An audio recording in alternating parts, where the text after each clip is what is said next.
하나님은 동물에게는 본능만 주셨지만 사람에게는 본능만 주지 않으시고 생각하며 살 수 있는 특별한 능력도 함께 주셨습니다. 다시 말해서 하나님은 사람을 동물처럼 본능적으로 배만 채우는 것으로 만족하며 살도록 창조하지 않으셨다라는 겁니다. 동물은 배만 부르면 만족하며 살지만 사람은 배만 불러서는 인생의 만족을 얻지 못하도록 창조되었습니다. 대신에 우리는 하나님이 창조하신 그 목적에 맞게 살아야만 참 행복, 참 만족, 참 기쁨을 느끼며 살아갈 수 있는 것입니다. 우리가 잘 알고 있는 헬렌 켈러, 태어날 때부터 못 봤던 것이 아니고요, 생후 19개월 무렵에 알았던 병으로 인해서 듣지도 못하고 보지도 못하게 되었고, 그 결과 말도 하지 못하는 3중 장애를 가지게 됐습니다. 보지 못하고 듣지 못하니까 말도 할 수 없겠죠. 하지만 설반이라는 선생님을 통해서 장애 속에서도 사람들과, 다른 사람들과 대화할 수 있는 능력을 배우게 됩니다. 손을 우리 입술에 대고 입술의 움직임을 통해서 이제 할 수가 있게 된 거죠. 원래 말은 할 수 있지만 이제 어떻게 하는지를 몰랐으니까 그걸 배워서 하게 된 겁니다. 그녀의 생애를 돌아볼 때 널리 전해지는 말 중에 하나가 있습니다. 누군가 그녀에게 보거나 듣지 못하는 것보다 더 불행한 것이 무엇입니까? 라고 묻자 헬렌 켈러가 이렇게 대답했다고 합니다. 볼 수 없는 것보다 더 불행한 것은 보긴 하지만 비전이 없는 겁니다 라고 얘기를 했다고 합니다. 한마디로 인생의 목적도 없이 사는 사람이 장애인으로 살아가는 사람보다 더 불쌍한 사람이다 라는 얘기입니다. 우리는 분명 우리의 먹을 것, 의식주만을 얻기 위해 사는 본능적인 삶만을 만족시키기 위해 이 땅에 태어나지는 않았습니다. 그냥 먹으려고 태어난 사람이 어디 있겠습니까? 그렇기 때문에 우리 삶의 목적, 우리 삶의 비전이 반드시 우리에게 있어야 된다라는 거죠. 목적과 비전이 우리 삶을 이끌도록 해야 된다라는 겁니다. 오늘 본문 말씀에는 본능적인 삶에만 만족하며 살았던 어부들을 부르셔서 그들에게 삶의 목적과 비전을 제시해 주시는 예수님의 모습을 볼 수가 있습니다. 예수님께서 갈릴리 바닷가를 걸어가시다가 베드로와 그의 동생 안드레가 그물을 던지고 있는 모습을 멀리서 보십니다. 그리고 그들에게 말씀하십니다. 나를 따라오너라. 내가 너희로 사람을 낚는 어부가 되게 하겠다라고 말씀하십니다. 그래서 그들은 곧 그물을 다 버리고 예수님을 따라 나섰다라는 것이 오늘 본문 말씀의 내용입니다. 고기를 낚는 어부에서 사람을 낚는 어부의 삶을 살라고 그들에게 예수님께서 비전을 제시해 주시는 장면이 바로 오늘 본문입니다.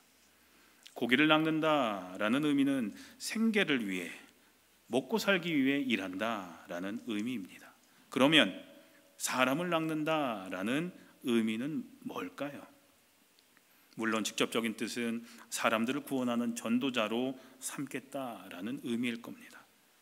그러나 좀 더 포괄적인 의미로 해석하자면 단순히 생계를 유지하기 위해 일하는 삶보다 조금 더 보람되고 조금 더 사명을 감당하는 삶을 살게 한다라는 겁니다.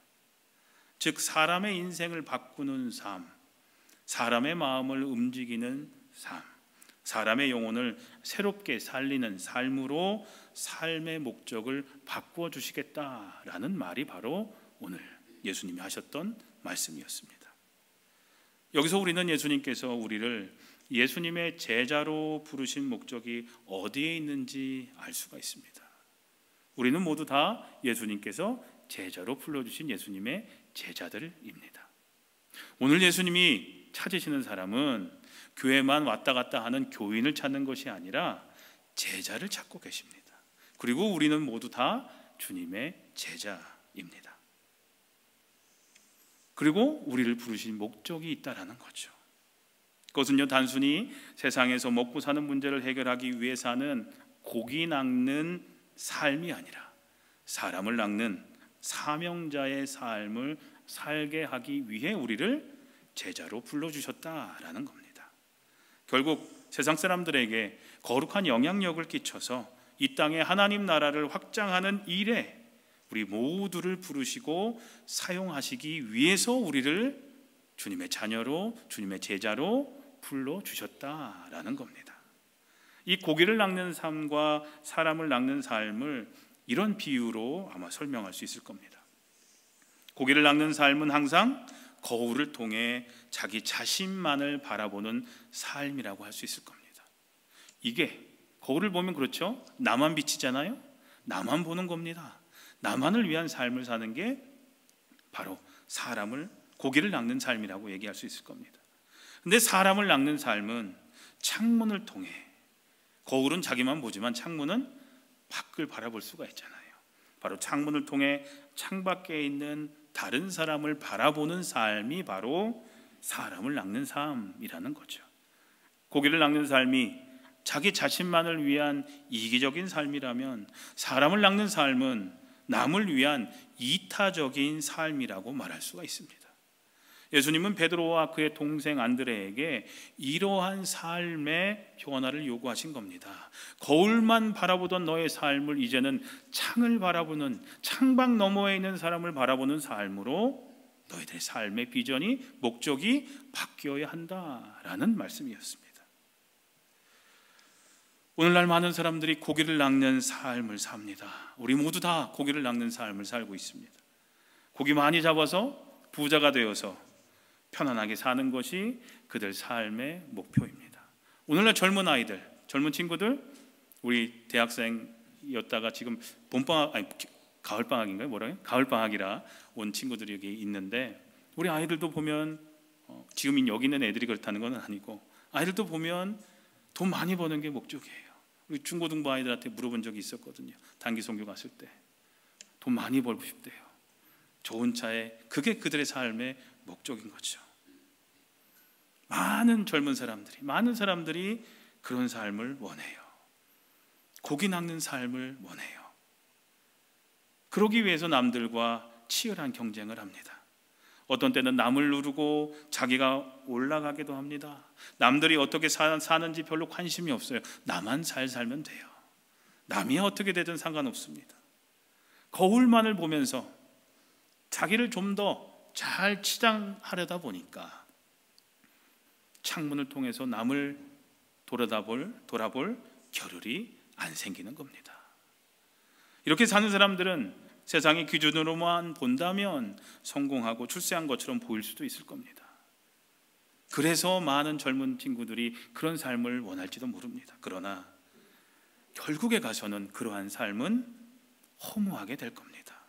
솔로몬은 전도서에서 이러한 삶이 얼마나 허무한지를 이렇게 고백합니다. 전도서 2장에 보니까 나는 여러 가지 큰 일을 성취하였습니다. 이렇게 사는 것이 짧은 한평생을 가장 보람있게 사는 것으로 생각했습니다. 나는 지금까지 예루살렘에 살던 누구도 일찍이 그렇게 가져본 적이 없을 만큼 많은 소와 양 같은 가죽대를 가져보았습니다. 원하던 것을 나는 다 얻었습니다. 누리고 싶은 낙은 무엇이든 삼가지 않았습니다. 그러나 내 손으로 성취한 모든 일과 이루려고 애쓴 나의 수고를 돌이켜보니 참으로 세상 모든 것이 헛되고 바람을 잡으려는 것과 같고 아무런 보람도 없는 것이었습니다 라고 고백을 합니다. 이렇게 솔로몬은 고기만을 낚는 삶이 얼마나 허무한지를 고백합니다. 그런데 많은 사람들이 고기만을 낚는 삶을 삶의 목적으로 삼고 살아간다는데 안타까운 마음이 있습니다. 그러나 사람을 낚는 삶은 그렇지 않습니다. 거울을 통해 자기 자신만을 바라보는 삶이 아니라 창문을 통해 내 이웃을 생각할 줄 알고 내 이웃의 영혼을 위해 일할 수 있는 삶을 살 수 있기 때문입니다. 이 삶은 모든 사람에게 유익을 주는 삶이요 생명을 살리는 삶인 것입니다. 그리고 이것이 바로 예수님이 우리에게 원하시는, 저와 여러분들에게 원하시는 사명자의 삶인 것입니다. 사랑하는 성도님들, 세상에는 5천 명이 먹어야 할 것을 혼자 먹는 사람이 있고, 예수님께 자기의 도시락을 드렸던 한 아이처럼 한 사람이 5천 명을 먹이는 삶을 살아가는 사람도 있습니다. 고기만을 많이 낚으려는 삶을 사는 사람은 자칫 잘못하면 5천 명이 먹어야 할 것을 혼자 먹는 이기적인 삶을 살 수도 있습니다. 저기 왼쪽에 있는 여러분들, 저게 제 모습 비슷하잖아요. 이 AI가 자꾸 저렇게 그려요. 전에 한번 저 주사 그 얘기 아시죠? 주사 맞는 그 장면을 그리자고 해서 40대 후반에 뚱뚱한 동양인 남자를 그려줘 했더니 그 뒤로 제가 자꾸 저렇게 저런 그림을 그려가지고 제가 요청도 안 했는데 저렇게 그려서 제가 깜짝 놀래가 되는데, 어찌됐든 저런 삶을 살 수 있습니다. 그러나 사람을 낚으며 많은 사람에게 유익을 주겠다는 사명을 갖고 사는 사람은 5천 명을 먹이는 복된 삶을 살게 될 줄로 믿습니다. 사랑하는 성도님들, 예수님께서 베드로에게 그리고 그의 동생 안드레에게 그의 삶의 변화를 요구하셨듯이 예수님은 오늘 저와 여러분들에게도 사명자의 삶을 살도록 요구하심을, 부르고 계심을 여러분들 기억하시기를 소망합니다. 우리는 하나님의 자녀이자 예수님의 제자로서 우리에게 주어진 사명을 깨닫고 또 그 사명을 감당하며 살아갈 때 비로소 하나님께서 기뻐하시는 보람된 삶, 이 땅에 우리를 보내신 목적에 맞는 삶을 살아갈 수 있게 되는 것입니다.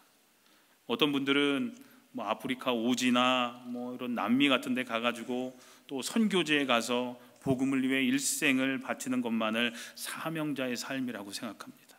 목회자가 되어서 일생을 헌신하는 것만이 사명자의 삶이라고 이해합니다. 그래서 사명이라는 말을 너무 거창하게만 생각하고, 그러한 삶을 살기에는 내가 너무 나이가 들었다라고, 엄두가 나지 않는다고 말하는 분들도 계십니다. 그래서 사명이라는 말 자체에 큰 부담을 갖는 분들이 있어요. 그리고 나와는 상관없는 것처럼 여기는 분들도 많습니다. 그러나 사명은 거창한 면만 있는 것은 아닙니다. 또한 어떤 분들은 사명자의 삶을 살고는 싶지만 자기에게 주어진 사명이 구체적으로 무엇인지 모르겠다라고 생각하시는 분들도 참 많습니다. 자, 그렇다면 사명이란 무엇일까요? 첫째로 사명이란 내가 하고 싶은 일이 아니라 하나님께서 나를 통해 하시고자 하시는 일이 바로 사명입니다. 한번 읽어볼까요? 시작.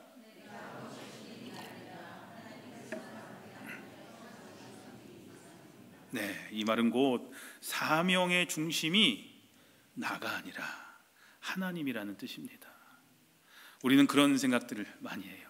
은퇴하고 나면 좀 더 여유가 생기면, 나중에 아이들 어느 정도 키우고 나면 이런 일 저런 일 이렇게 저렇게 하나님을 위해 하고 싶습니다 라고 하는데, 그게 사명이 아니라는 거예요. 우리는 그게 사명이라고 착각하는데, 내가 하고 싶은 일이 아니라 하나님이 나를 통해 이루고자 하시는 일이 사명이라는 겁니다. 내가 중심이 아니라 하나님이 중심이라는 거예요. 내 뜻과 계획이 아니라 하나님께서 내 삶을 통해 이루시고자 하시는 일이 바로 사명이라는 거죠. 예수님께서도 뭐라고 기도하셨습니까? 아버지, 내 뜻대로 마옵시고 아버지의 뜻대로 되기를 원합니다 라고 기도하면서 자신의 뜻보다는, 예수님 자신의 뜻보다는 하나님의 뜻을 선택하셨죠. 이게 사명 감당하는 사람의 모습입니다. 내가 이거 할게요, 내가 이거 하게 해주세요, 이게 아니라 하나님, 저를 통해 이루시고자 하시는 주님의 일을 행하게 해주십시오 라고 기도하는 사람이 사명자인 거죠. 이처럼 사명은 나의 계획들, 나의 생각들은 다 내려놓고 하나님의 계획을 신뢰하며 순종하는 삶에서 그 사명은 완성이 된다는 겁니다. 둘째로, 사명이란 자기에게 주어진 환경 속에서 자기에게 주어진 것들을 가지고 하나님께 영광을 돌리며 이웃에게 유익을 끼치는 크고 작은 모든 행위들이 다 사명입니다. 사명은 내가 서 있는 자리에서 시작이 됩니다. 우리는 나중에 뭘 더 얻게 되면, 여유가 있고 돈을 얻게 되면 그때 하겠다라고 얘기를 하지만 아닙니다. 사명은 내가 서 있는 그 자리에서 시작되는 겁니다. 지금 나의 가정, 나의 일터, 나의 교회, 그리고 지금 내가 만나고 있는 수많은 사람들 속에서 하나님이 나에게 맡기신 일들을 성실히 감당하는 것이 바로 사명 감당하는 삶이라는 거죠. 그런 면에서 하나님은 작은 일에도 작은 곳에도 큰 의미를 담아 사용하시는 분이십니다. 하나님은 홍해를 가를 때 모세를 사용하셨죠. 근데 모세의 지팡이를 사용하셨습니다. 나무떼기 하나, 나무 막대기 하나를 사용하셔서 놀라운 기적을 일으키셨습니다. 아까 그림에서도 보셨지만 한 아이의 도시락을 통해, 오병이어를 통해, 보리떡 5개와 물고기 2마리를 통해 5,000명을 먹이시는 놀라운 일을 우리 주님은 행하셨습니다. 마찬가지로 오늘 내 손에 있는 작은 것도 하나님 손에 올려드려질 때 그것을 통해 우리 하나님은 크신 일을 이루어 가실 줄로 믿습니다. 셋째로, 사명이란 새롭게 주어지는 것이 아니라 이미 주어진 것을 깨닫는 겁니다. 물론 모세가 호렙산에서 하나님으로부터 새로운 사명을 받았듯이, 또 이사야나 예레미야가 하나님의 음성을 들음으로 사명을 받았듯이 하나님께로부터 직접 받는 사명도 분명히 있습니다. 그러나 대부분 우리가 감당해야 할 사명은 이미 말씀을 통해 기록되어 있습니다. 그리고 그 사명을 감당할 만한 은사를 하나님은 우리에게 이미 주셨습니다. 이미 사명을 주셨고 그 사명을 감당할 은사를 이미 우리에게 허락하셨다라는 거죠. 그렇기 때문에 우리는 하나님께서 나에게 주신 특별한 사명은 없다라고 생각하지 마시고, 하나님께서 나를 통해 이루시기를 원하는 것이 무엇이며 나는 그러한 사명을 감당하기 위해 어떠한 은사를 가졌는지를 우리는 찾아야 한다라는 거죠. 자, 그렇다면 어떻게 우리는 우리에게 이미 주어진 사명을 깨달을 수 있을까요? 먼저 우리가 예수님을 진정으로 사랑할 때, 사랑하는 마음을 가질 때 그 사명은 자연스럽게 깨달아집니다. 우리가 누군가를 사랑할 때, 여러분들의 손자, 손녀, 여러분들의 자녀, 배우자, 누군가를 사랑할 때 그 사람이 원하는 것을 어떻게든 해주고 싶어 하는 마음이 생기는 것과 같습니다. 우리가 진정으로 예수님을 사랑할 때 그분이 원하시는 것이 무엇인지를 우리는 자연스럽게 깨달을 수 있게 된다는 거죠. 사랑하면 사랑할수록 저 사람이 뭘 원하는지, 뭘 좋아하는지를 깨닫게 되잖아요. 그래서 어떻게든 해주고 싶어 하잖아요. 마찬가지예요. 우리 예수님을 생각하면서 사랑의 마음을 계속 가질 때 우리 주님이 뭘 원하시는지, 나에게 원하시는지 우리는 자연스럽게 깨닫게 된다는 거죠. 둘째로, 열린 마음으로 하나님의 말씀을 읽을 때 분명히 우리를 향한 사명을 깨닫게 됩니다. 그리고 셋째로, 하나님의 뜻에 순종하는 마음으로 기도해야 합니다. 주님, 말씀해 주십시오. 제 마음을 성령님으로 감동시켜 주십시오. 제가 순종하겠습니다 라고 하나님께 기도해야 됩니다. 자, 첫째는 사랑. 예수님을 사랑하면 사랑할수록 예수님이 무엇을 원하시는지 우리는 사명을 깨닫게 됩니다. 둘째로는 말씀을 통해 사명을 깨닫게 됩니다. 셋째로, 기도를 통해 우리는 사명을 깨닫게 됩니다. 그러면 우리를 향하신 하나님의 귀한 뜻을 분명히 깨달아가게 될 줄로 믿습니다. 그리고 그 깨닫게 된 대로 살면 됩니다. 쉽죠? 그죠? 사랑하고 말씀과 기도를 통해 깨닫고 깨달은 대로 살면 됩니다. 그것이 곧 사람을 낚는 사명자의 삶을 사는 사람의 모습이라는 거죠. 그렇게 안 살아서 문제지. 오늘날 많은 그리스도인들이 그렇게 안 살아서 문제라는 거죠. 깨닫고도 그렇게 안 사는 게 문제라는 거죠. 자, 세 가지 말씀드렸는데, 첫째로 사명이란 내가 하고 싶은 일이 아니라 하나님께서 나를 통해서 하고자 하시는 일이라고 말씀드렸습니다. 둘째로 사명이란 자기에게 주어진 환경 속에서 자기에게 주어진 것들을 가지고 하나님께 영광을 돌리며 이웃에게 유익을 주는 크고 작은 모든 행위들이 사명이다라고 말씀드렸습니다. 셋째로 사명이란 새롭게 주어지는 것이 아니라 이미 주어진 것을 깨닫는 것이다라고 말씀을 드렸습니다. 그래서 사랑하고 말씀을 보고 기도하라는 말씀을 드렸죠. 자, 마지막으로 사명자의 삶은 자기를 부인하는 삶을 말합니다. 사도 바울은 이렇게 고백합니다. 여러분 한번 읽어보실까요? 시작.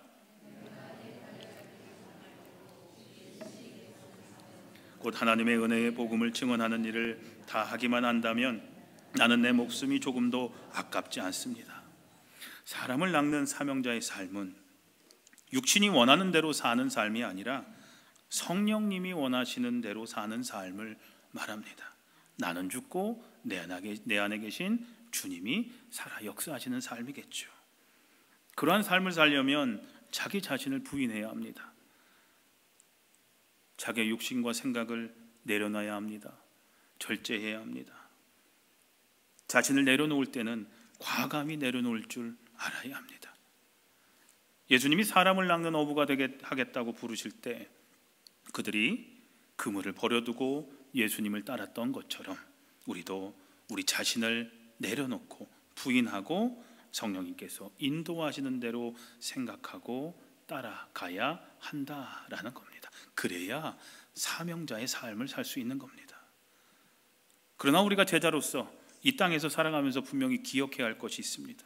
그것은 하나님께서 이미 우리의 약함을, 우리의 부족함을 이미 알고 계신다라는 겁니다. 우리는 사명 감당하라고 하면 저는 아직 안 됐습니다. 준비가 안 됐습니다. 나중에 집사, 권사, 장로 되면 그때 하겠습니다. 나중에 시간이 지난 뒤에 조금 더 익숙해지면 하겠습니다라고 우리는 우리의 연약함을 얘기를 합니다. 하지만 우리 주님은 다 알고 계십니다. 예수님이 어부를 부르셨죠. 예수님은 이미 그 어부들이 사람 낚는 제자들이 될 만한 자격이 없다는 것을 이미 잘 알고 계셨습니다. 하지만 그들이 순종했기에, 그물을 버려두고 주님을 따르는 순종을 감행했기에 그들에게 능력을 주셨고 그들의 약함을 강함으로 바꿔 주셨다라는 사실입니다. 마찬가지로 주님은 저와 여러분들의 연약함을 잘 알고 계십니다. 하지만 우리가 그 부르심에 순종하여서, 그 부르심에 예 주님이라고 대답하여서 사람 낚는 사명자의 삶을 살겠다고 우리가 다짐한다면, 순종한다면 미련한 자들, 부족한 자들을 통해 일하시고 역사하시는 우리 하나님께서 크고 놀라운 일들을 우리들의 삶 가운데 분명히 나타나게 해 주실 줄로 믿습니다. 사랑하는 성도님들, 예수님은 오늘도 우리를 사람을 낚는 어부의 삶으로 초대하십니다. 계속해서 나를 부르시는데 거기에 노 아닙니다 라고 응답하지 마시고 그 부르심에 순종으로 응답하여서 고기만을 낚는 삶이 아니라 이제 사람을 낚는 삶, 하나님의 거룩한 비전을 품고 사시는 진정한 사명자들이 모두 다 되시기를 우리 주님의 이름으로 간절히 축원합니다.